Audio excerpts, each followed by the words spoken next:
बच्चों आज की इस वीडियो लेक्चर में हम बात करने वाले हैं क्लास 10th का चैप्टर 1 जो है रियल नंबर्स। ठीक है। और इस रियल नंबर्स के यानी कि जो मोस्ट इंपॉर्टेंट क्वेश्चंस होते हैं जो बोर्ड में हर साल अक्सर पूछे जाते हैं, उन्हीं क्वेश्चंस को हम डिस्कस करेंगे। ठीक है। तो देखिए, इस चैप्टर में जो रियल नंबर्स का जो चैप्टर है, इसमें आप क्या क्या चीज़ें पढ़ते हो। सबसे पहले तो देखो, आपने इसमें पढ़ा होगा यूक्लिड डिवीजन लेमा। ठीक है। और एक आप पढ़ते हो इसमें फंडामेंटल थ्योरम ऑफ अर्थमेटिक। ठीक है। और एक आपने पढ़ा होगा prime factorisation method. Prime factorisation method. और एक इसमें टर्मिनेटिंग और नॉन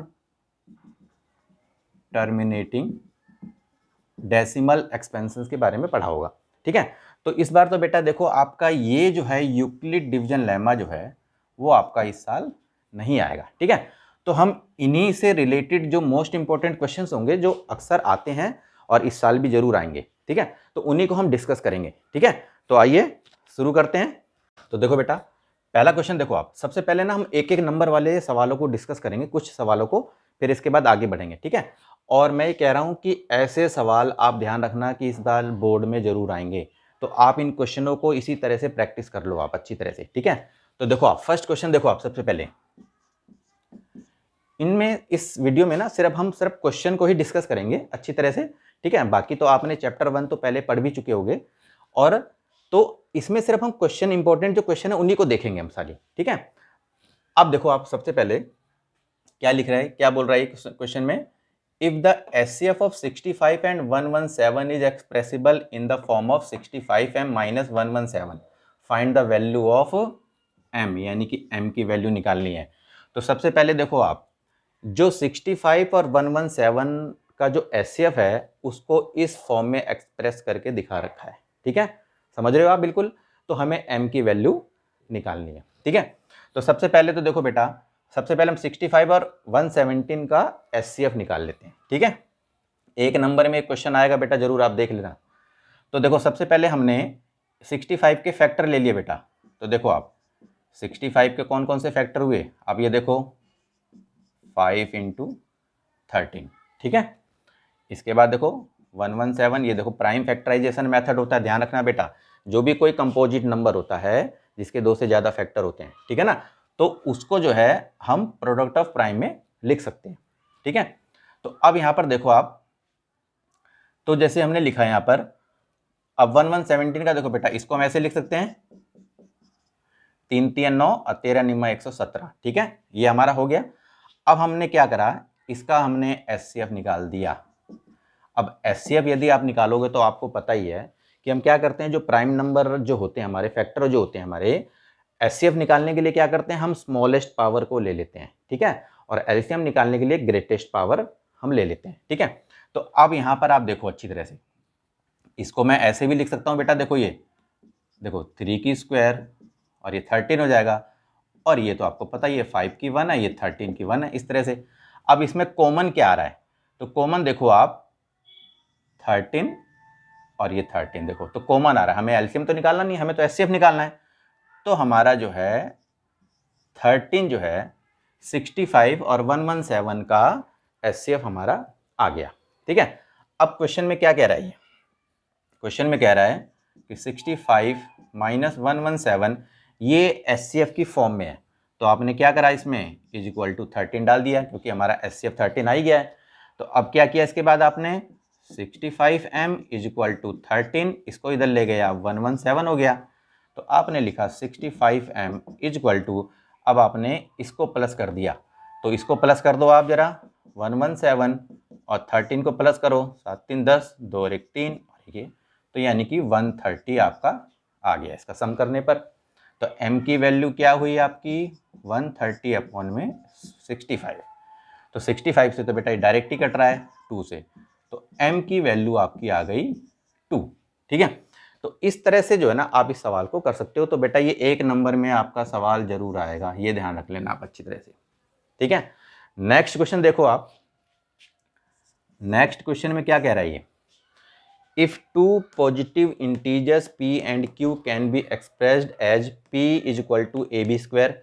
देखो हमारे पास p और q जो है दो पॉजिटिव इंटीजर हैं और हमने p को इस तरह से एक्सप्रेस कर दिया और q को हमने इस तरह से एक्सप्रेस कर दिया। और यहाँ पर देखो क्वेश्चन में क्या कह रहा है कि a b being prime numbers, a और b जो हमारे वो प्राइम नंबर है। ठीक है, तो आपको पता ही, देखो ये पॉजिटिव हमारा कोई इंटीजर है और ये इसके प्राइम फैक्टर है। ठीक है, q के भी देखो ये प्राइम फैक्टर है, तो हमें एलसीएम निकालना है p एंड q का।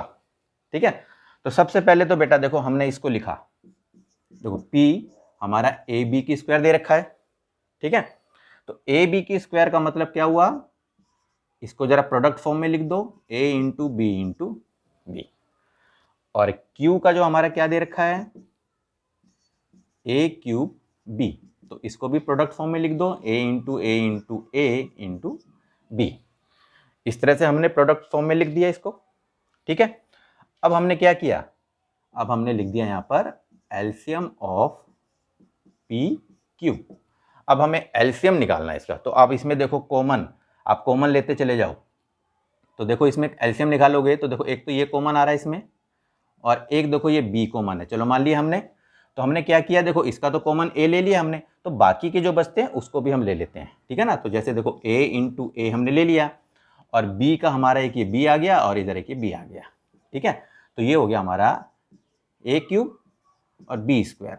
तो हमारा एलसीएम p एंड q का जो एलसीएम आएगा a क्यूब b क्यूब। आपको बस बेटा ये ध्यान रखना है कि जब भी आपको पता ही है एलसीएम निकालेंगे तो हमें हाईएस्ट पावर लेनी है, highest common power prime factor की, और एचसीएफ निकालोगे तो लोवेस्ट पावर जो लेनी है हमें। ठीक है, इस तरह से। ठीक है, तो इस तरह से जो है ना एक क्वेश्चन आपका एक नंबर में इस तरह से भी पूछा जा सकता है आपका। ठीक है, तो आइए अगले क्वेश्चन की तरफ बढ़ते हैं। अब देखो बेटा क्वेश्चन नंबर 3 देखो आप, क्वेश्चन नंबर 3 में क्या कह रहा है, find the list number that is divisible by all the numbers from 1 to 10। अब दोनों को बहुत इंक्लूसिव, यानी कि दोनों ये इंक्लूड है। तो जब भी आपको देखो इस तरह का क्वेश्चन आए, ठीक है, तो आपको क्या करना है, देखो लिस्ट नंबर जब भी कहे तो आप समझ लेना कि एलसीएम निकालना है, और हाईएस्ट नंबर जब भी कहे तो आप समझ लेना कि एचसीएफ निकालना है। ठीक है, तो इसमें यही कह रहा है ना कि हमें क्या करना है कि वो लिस्ट नंबर निकालना है जो 1 से 10 तक जितनी भी संख्याएं होती हैं अगर उनको डिवाइड करें तो वो डिवाइड हो जाए। ठीक है, तो हमने क्या किया, हमने जो है इसका सबसे पहले तो देखो बेटा 1 to 10 तक हमने नंबर्स लिख लिए। तो कौन कौन से नंबर्स हैं हमारे, देखो 1 2 3 4 5 6 7 8 9 एंड 10। ठीक है, अब ये हमारे हैं 10 नंबर्स हमारे हैं। अब हमने क्या करा कि इनका एलसीएम निकाल लिया। तो बेटा देखो सीधा देखो एलसीएम आप ऐसे ही निकाल दो, ऐसे करके मैं बता देता हूं आपको। देखो आपने पहले सबसे पहले 2 से करा, 1 3 2 2 जा 4 5 का 2 3 जा 6 7 2 4 जा 8 9 और 2 5 जा 10। फिर 2 से कर लो आप, देखो 1 1 3 1 आ गया, 5 3 7 2 2 जा 4 और ये 9 का 9 और 5 का 5। ठीक है, अब यहाँ पर देखो चलो 2 से हम फिर कर लेते हैं, क्योंकि 1 1 ले आते हैं हम नीचे, बस ये ध्यान रखना आप। 5 3 7 1 आ गया, 9 और 5। अब इसके बाद आप देखो 3 से करा आपने, 1 आ गया यहाँ पर, ये 5 बचा, ये 1 हो गया, ये 7 हो गया, ये 1 हो गया, 3 3 9 और 5। तो इस तरह से देखो बेटा, अब आपने फिर 3 से करा इसको, देखो तो ये 1 हो गया, 1 1 1, यहाँ बच 5 बचा, 1 7 1 और 1 और 5। तो अब देखो बेटा नीचे सिर्फ 5 और 7 बचा है।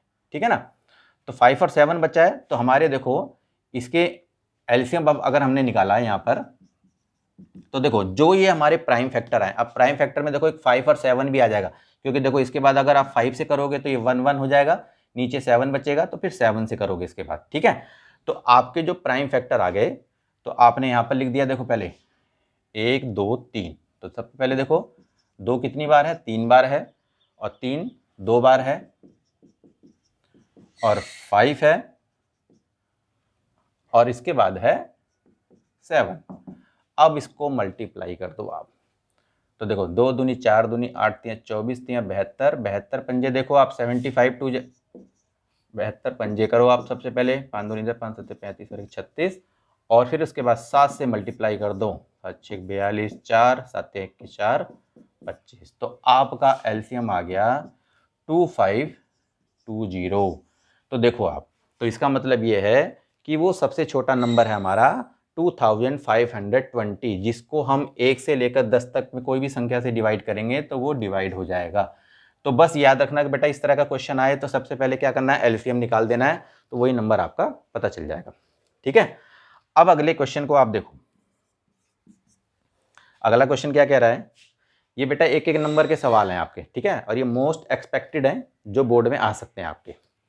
अब सबसे पहले देखो अगला क्वेश्चन, देखो आप fourth, the decimal expansion of the rational number, ये आपका रैशनल नंबर दे रखा है, विल टर्मिनेट आफ्टर।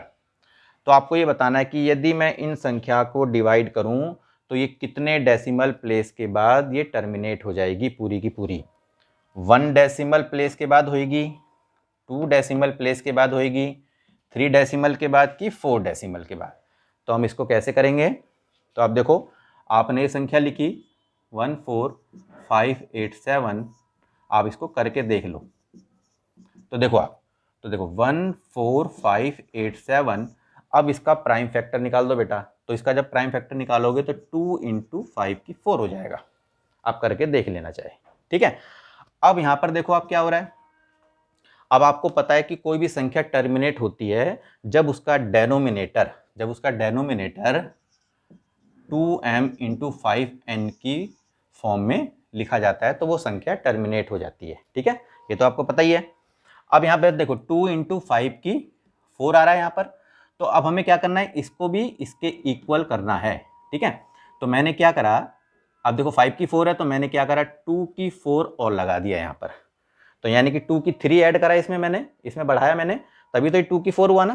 तो हमने क्या किया, 14587 जो हमने यहाँ पर बढ़ाया उसी को आपने 2 की 3 यहाँ पर इसके साथ मल्टीप्लाई कर दोगे, और ये क्या बन गया आपका, अब देखो इस फॉर्म में बन गया आपका, तो 2 × 5 की 4 हो जाएगा।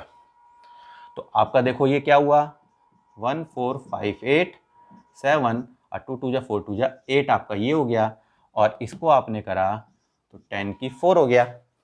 अब 10 की 4 हुआ तो आप देखो जब इसको आप मल्टीप्लाई करोगे तो आपका आ जाएगा,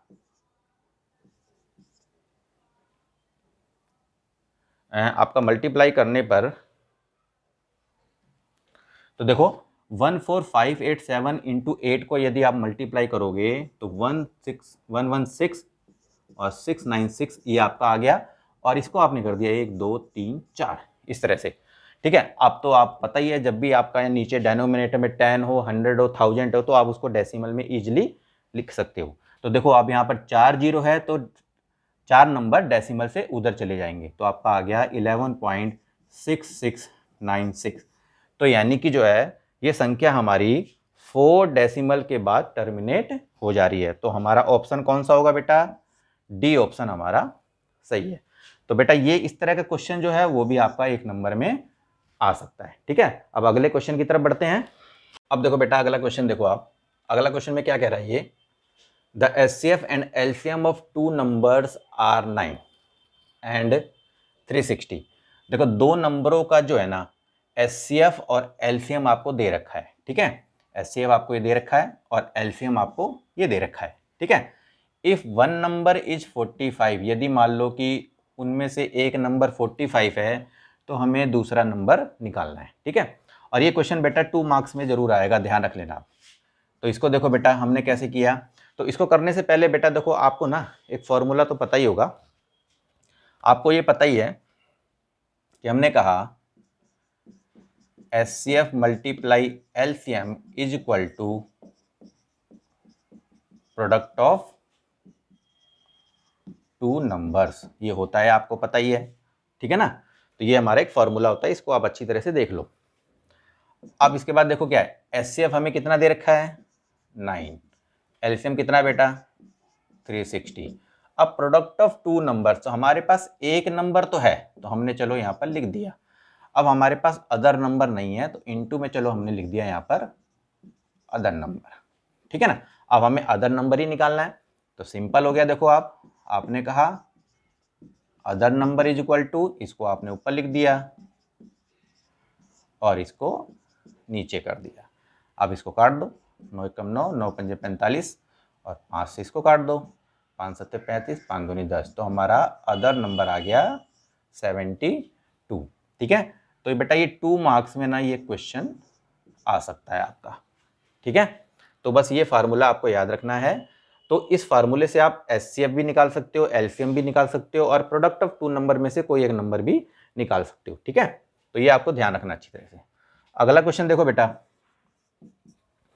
अगला क्वेश्चन देखो बेटा, ये भी ना आपका 2 मार्क्स में जरूर आ सकता है ये वाला क्वेश्चन, ठीक है। और इस तरह का हर बार आता ही आता है सवाल। अब इसमें देखो क्या है, explain whether 3 × 12 × 101 + 4 is a prime number और अ कंपोजिट नंबर। आपको बताना है ये जो नंबर है ना, ये प्राइम नंबर है कि कंपोजिट नंबर है। तो सबसे पहले तो बेटा देखो, प्राइम नंबर कंपोजिट नंबर तो पता ही होना चाहिए हमें क्या है। तो देखो, जिसके 2 फैक्टर होते हैं ओनली, तो उसको हम प्राइम नंबर कहते हैं, और जिसके 2 से ज़्यादा फैक्टर होते हैं उसको हम कंपोजिट नंबर कहते हैं। एग्जाम्पल के तौर पे समझा देता हूं मैं आपको। जैसे मैंने कहा बेटा कि 3 है, तो 3 के देखो 1 और 3 ये 2 ही फैक्टर होते हैं, ठीक है। 1 से डिवाइड होता है, 3 से डिवाइड होता है। यदि मैंने कहा 4, तो आपने क्या किया, 1 और 2 और इंटू 4।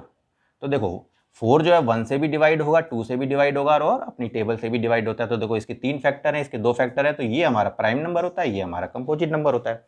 इस तरह से आपको ध्यान रखना है। तो हमने जो है इस नंबर को लिखा। अब यहाँ देखो 3 × 12 × 101 + 4 इज इक्वल टू। अब देखो देखना बेटा, इस तरह का जब भी सवाल आएगा ना, आप यह ध्यान रखना कि जब ये प्लस के बाद कोई भी नंबर दे रखा होगा ना, उसी को बाहर ले लो, ठीक है। और फिर इन सब नंबरों को लिख दो। आप देखो 3 इंटू, अब देखो 4 3 × 12 होता है, तो यहाँ पर 3 लिखना आप, ठीक है। अब इंटू 101 आएगा, और यहाँ पर हमने क्या कर दिया, इसको +1 कर दिया, 4 × 1 = 4, ठीक है। अब ये देखो आप, तो 4 इंटू, अब यहाँ देखो 3 × 3 = 9, और इसको करोगे आप तो ये 909 हो जाएगा, +1 हो जाएगा। अब देख लो, फिर इसको करा 4 इंटू 909 और एक करोगे तो 910 हो जाएगा। अब इसके जरा प्राइम फैक्टर बनाओ, तो देखो आप 4 का तो आपका बनेगा 2 इंटू 2। अब ये 910 का बनाओगे आप, तो 910 का भी बना के देख लो आप, इस तरह से 2 से करो, 2 चौक 8, 2 पंजे 10, 2 पंजे 10। अब ये 2 से तो हो नहीं रहा, 3 से भी नहीं हो रहा, तो 5 से होगा, 5 × 9 = 45, 5 × 1 = 5। अब ये 7 से हो जा रहा है, और फिर ये 13 से हो जा रहा है। तो हमने यहाँ इसके प्राइम फैक्टर लिख दिए 2 × 5 × 7 × 13। अब देखो यहाँ पर, अब इसके कितने नंबर्स बन रहे हैं आप देख लो, कॉमन 2 हो रहा है, एक 5 भी इसका प्राइम फैक्टर है, 7 भी है और 13 भी है। तो देखो 1 2 3 4, तो इसके तो 4 जो हैं कॉमन फैक्टर आ रहे हैं, ठीक है। तो इसका मतलब क्या है ये, कि ये जो नंबर है वो है हमारा कंपोजिट नंबर। क्योंकि कंपोजिट नंबर क्यों है ये, क्योंकि इसके 2 से ज्यादा फैक्टर बन रहे हैं, ठीक है। तो इस तरह का सवाल जो है ना बेटा, आपका 2 मार्क्स में आ सकता है, ठीक है। अब हम अगले क्वेश्चन की तरफ बढ़ेंगे।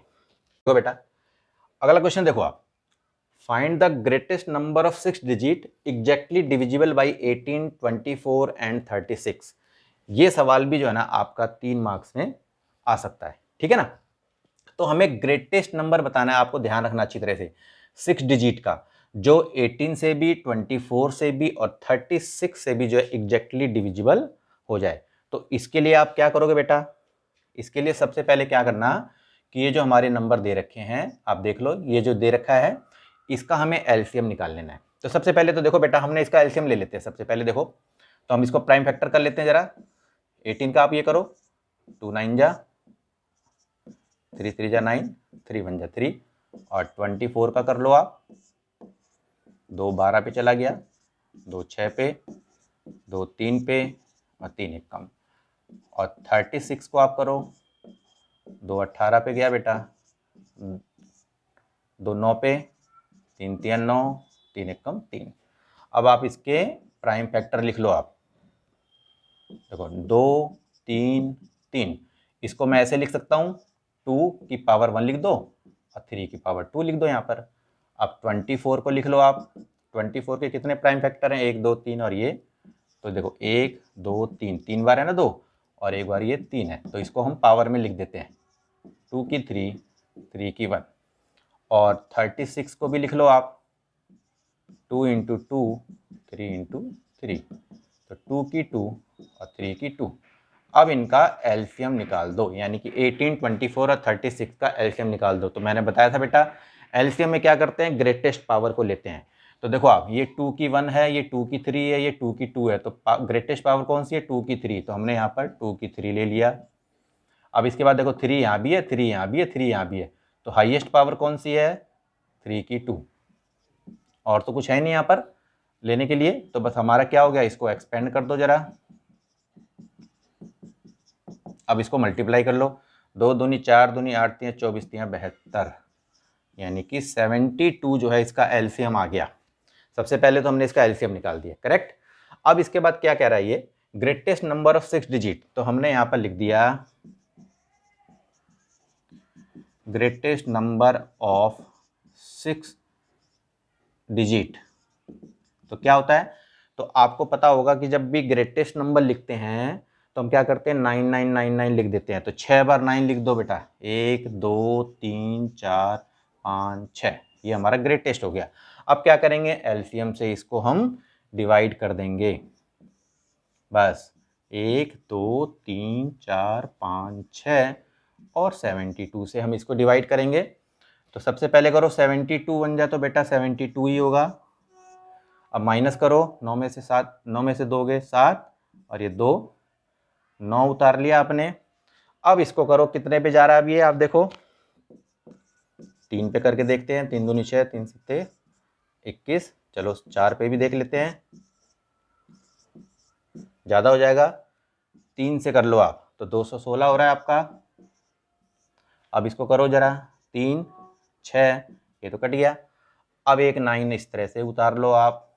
तो अब देखो ये कितने पे जा रहा है, एक बार करके देख लो इसको, 8 पे देखते हैं, 8 दूनी 16, 8 सत्ते 56 और 1 57, और 9 पे भी देख लेते हैं, 9 दूनी 18, 1 9 सत्ते 63 और 1 64, ज़्यादा हो जाएगा बेटा, 8 पे कर दो इसको, 576। तो कितना आया, 3, 13 में से 7 के 6। अब देखो ये इसी तरह से आता जाएगा। अब 1 9 तुमने फिर उतार लिया, यानी अब मैं इसको ज़रा यहाँ लिख देता हूँ, यानी कि 639, ये फिर 8 पे जाएगा और फिर आपने लिख दिया 576 और फिर हमारा 3 और 6 फिर आ जाएगा, फिर एक 9 और हमारा बचा, फिर हमने 8 लगा दिया एक और फिर हमारा 576, तो हमारा कितना आया, 363 हमारा रिमाइंडर बच रहा है, ठीक है ना। अब जो हमारा रिमाइंडर बच रहा है ना बेटा, तो रिक्वायर्ड नंबर, तो बस हम यहाँ लिख देंगे रिक्वायर्ड नंबर हमारा कौन सा होगा, तो हमने ये लिख दिया 999345 और उसमें से आपने 63 को माइनस कर दिया। तो पहले के 4 तो 9 लिख ही लो आप, यहाँ पर लिख दिया। अब हमने इसको देख लिया, तो 9, अब इसमें 99 में से 63 को माइनस कर दो, 9 में से 3 गए 6 और ये, तो आपने लिख दिया। तो ये बेटा हमारा नंबर आ गया, ग्रेटेस्ट नंबर ऑफ 6 डिजिट, जिसको हम 18 से 24 से 36 से डिवाइड करेंगे तो वो कंप्लीटली डिविजिबल हो जाएगा।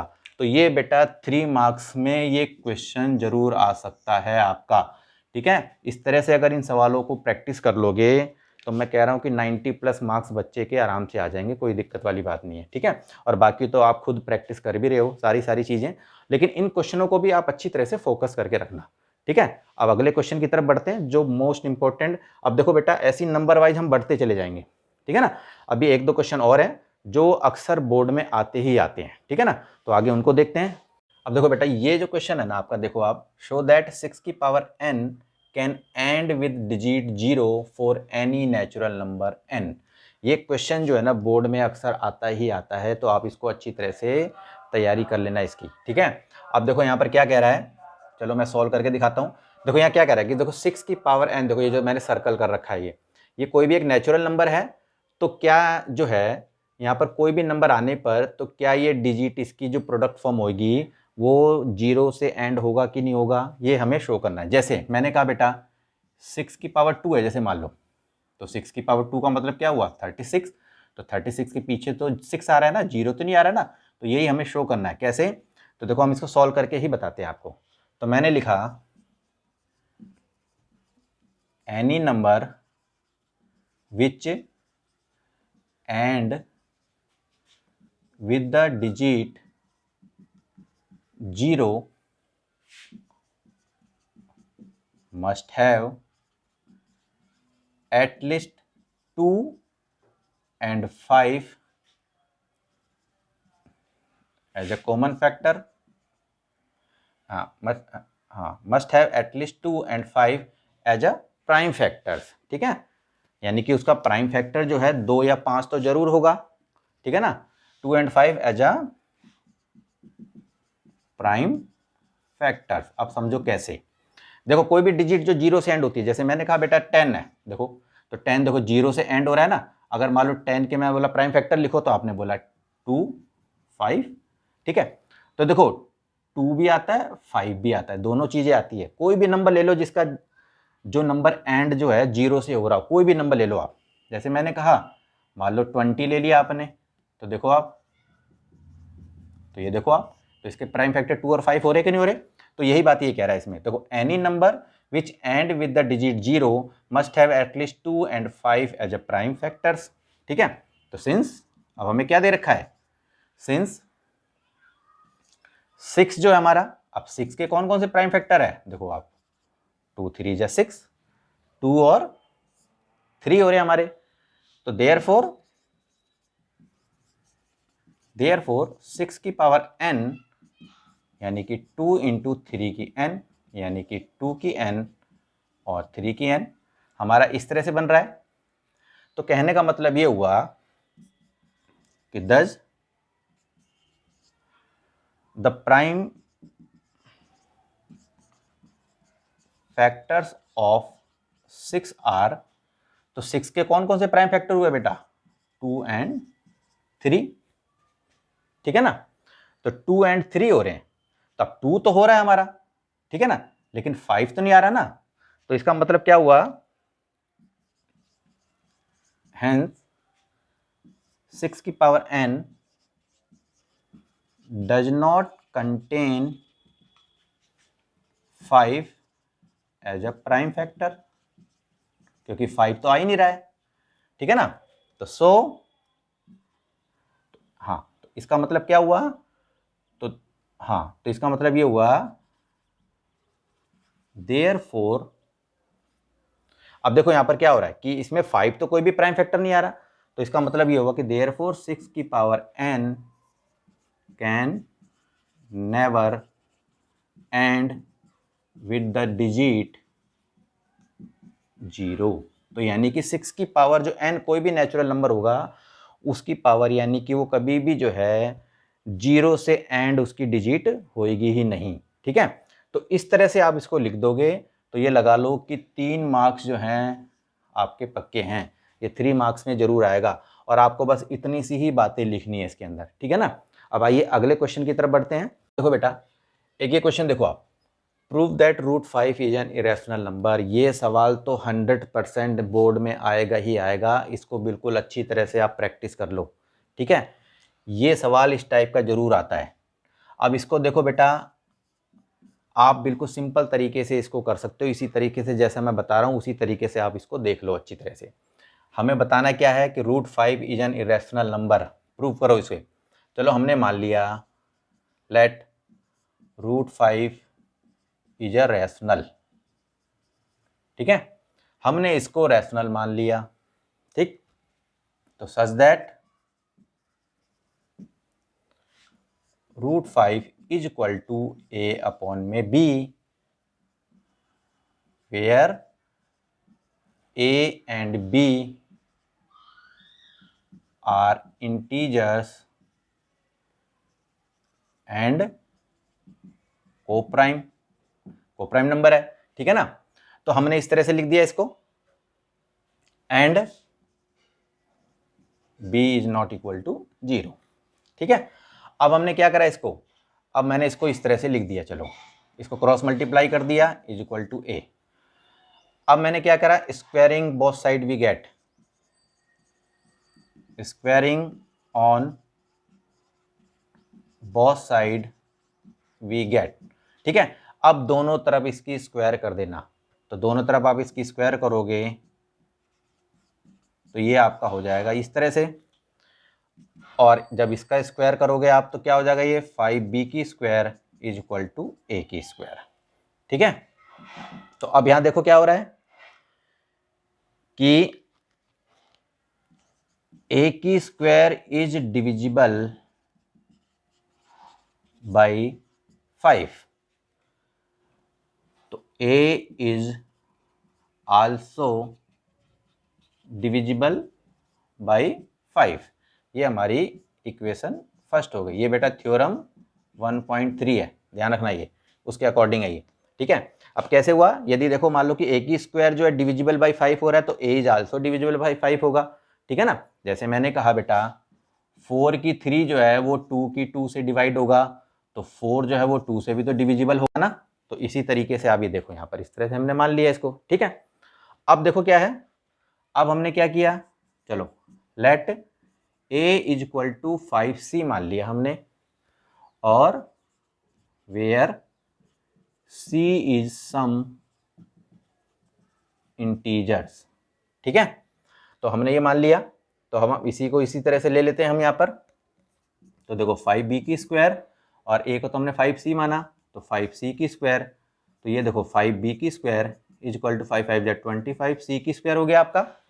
अब यहाँ से काट दो, 5 1 5 5 5 25, तो देखो b की square is equal to 5c की स्क्वायर हो गया आपका। तो अब ये हो गया तुम्हारा, तो हमने क्या बोला, हमने इसी तरीके से हमने यहाँ लिखा। अब आप देख लो कि यहाँ क्या हो रहा है, b की स्क्वायर इज डिविजिबल बाई 5, तो b is also divisible by 5। ये हमारी इक्वेशन हो गई सेकंड। ठीक है, अब ये हमारी सेकंड इक्वेशन हो गई। अब हम थोड़ा सा इसको यहाँ पर लिख के देखते हैं। ठीक है, तो हमने लिखा from equation first and second we have.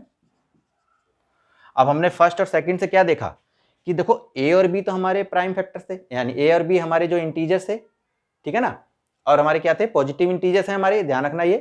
ठीक है ना, और को प्राइम नंबर भी है। तो अब यहां देखो क्या हो रहा है कि हमारा 5 जो है हमने यहां लिख दिया कि from equation first and second we have 5 as a common factor other than 1, क्योंकि देखो को प्राइम नंबर्स हैं हमारे, तो इनका जो हमारा एचसीएफ होता है वो 1 होता है। तो ठीक है, तो लेकिन यहां पर 1 क्या है, 1 की जगह हमारा 5 भी देखो कॉमन फैक्टर आ रहा है। तो हमने लिख दिया so our assumption is wrong, hence √5 is an irrational number। बेटा इस तरह से इतना आप लिख दोगे तो समझ लो कि ये 4 नंबर में आपका आएगा और 4 मार्क्स आपके बिल्कुल पक्के हो जाएंगे। ठीक है ना, तो इसी तरीके से आप जो है इसको सॉल्व करके पूरा का पूरा आप इसको देख सकते हो। ठीक है ना, और इसी जैसा जो है ना एक क्वेश्चन और आता है वो भी हम आपको बता देते हैं। अब देखो बेटा इसी टाइप का एक क्वेश्चन और है, देखो आप देखो इस तरह का भी क्वेश्चन आपका आ सकता है। ठीक है, तो इसको भी देखेंगे हम। अब देखो ये क्या कह रहा है कि prove that 7 + 2√3 is an irrational number. हमें इसको प्रूव करके देखना है कि 7 + 2√3 जो है वो इरेशनल नंबर है कि नहीं। तो उसी तरह से हम इसको भी करेंगे, हम इसको भी ऐसे ही मान लेंगे, लेट 7 + 2√3 इज रैशनल नंबर मान लिया हमने। तो सच दैट, तो 7 + 2√3 इज इक्वल टू a/b। वही मैंने बोला आपको यहां पर देखो, where a b are integers and coprime, ध्यान रखना, and b is not equal to 0। तो अब हमने इस तरह से लिया इसको। अब आप देखो क्या करोगे, अब मैंने इसको ये लिया 2√3 इज इक्वल टू a/b, इस 7 को मैं इधर लेके चला गया। अब आप देखो 2√3 इज इक्वल टू, अब यहाँ देखो इसका एलसीएम ले लो, b हो गया, तो ये हमारा क्या हुआ a, और ये हो गया हमारा 7b। इसके बाद देखो √3 को यहीं रखो आप, अब ये 2 को यहाँ ले जाओगे आप, तो a माइनस 7b, और ये 2b हो जाएगा आपका, ये 2 यानी कि यहाँ चला जाएगा। अब यहाँ पर देखो क्या है, अब यहाँ लिख दो आप, hair a minus 7b upon में 2a is a rational number, but √3 is an irrational number. ठीक है ना। तो अब देखो क्या है, ये तो हमारा देखो पॉजिटिव इंटीजर हो गया बेटा, तो ये तो हमारा रैशनल हो ही गया, लेकिन ये जो √3 है ये हमारा इरेशनल है, क्योंकि अब ये दोनों सिंगल नंबर है, पूरा का पूरा है। तो देखो ये तो हमारा इरेशनल हो गया, लेकिन √3 जो हमारा वो इरेशनल नंबर है। तो यानी कि 7 + 2√3 इज एन इरेशनल नंबर। तो इस तरह से जो ना आप ये बिल्कुल छोटे में हो जाता है, और इस तरह का सवाल जो है बोर्ड में आने की पूरी संभावना होती है। ठीक है, तो बेटा आज के लिए इतना ही। अगर आपको ये वीडियो अच्छी लगी हो तो आप इसे लाइक कीजिए, और जो भी मेरे इस चैनल पे अभी नए जुड़े हैं, अगर उनको ये वीडियो अच्छी लगी है बेटा, तो चैनल को सब्सक्राइब करो, बेल आइकन को भी प्रेस कर लो, ताकि जो है मेरी आगे आने वाली जो वीडियो होगी उसका नोटिफिकेशन आपको मिलता रहे। और बेटा देखो आज तो जैसे चैप्टर 1 किया है, इसी तरह से हर चैप्टर की ना एक सीरीज लेके आएंगे, जिसमें मोस्ट इंपॉर्टेंट क्वेश्चन डिस्कस करेंगे हम। ठीक है, तो इसीलिए चैनल को सब्सक्राइब करो, दोस्तों के साथ ज़्यादा से ज़्यादा शेयर करो इसको। ठीक है बेटा, तो आज के लिए इतना ही। Okay, bye.